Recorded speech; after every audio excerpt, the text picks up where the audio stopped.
Drink பண்ணுறவங்களாவோ இருக்காங்க, இல்லை அவங்களுடைய உறவினர்கள் யாரோ இருக்காங்கன்னு வச்சுக்கிறோமே.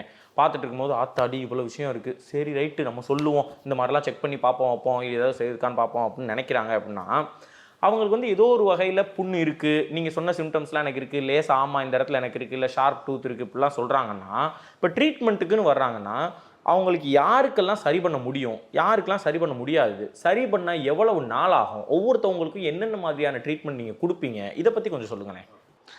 ஆக்சுவலி பார்த்தீங்கன்னா it's all depends upon the stages. இப்போது ஒருத்தங்க வந்து செல்ஃப் எக்ஸாமினேஷன் பண்ணுறாங்க, தட் இஸ் வெரி மேண்டேட்ரி நான் சொன்னது மாதிரி. அப்புறம் வந்து மேலை நாடுகளில் பார்த்தோம்னா ஒரு பல் மருத்துவரை இயர்லி ட்வைஸ் கண்டிப்பாக பார்த்தாகணும் ஃபாரின்ஸில். ஆமாம், தட் இஸ் மேண்டேட்ரி. ஸ்கூலில் கூட பிள்ளைங்களுக்கு நோட்டு கொடுத்து விடுவாங்க யூஎஸ்ல எல்லாம் பார்த்தீங்கன்னா. ஸோ நான் டென்டிஸ்ட்டை பார்த்தேன், எனக்கு பிரச்சனை இல்லைன்னு அவங்க எழுதி கொடுக்கணும், அக்னாலஜ்மெண்ட் பண்ணி கொடுக்கணும். ஸோ நமக்கு அந்த சிஸ்டம் வரணும்.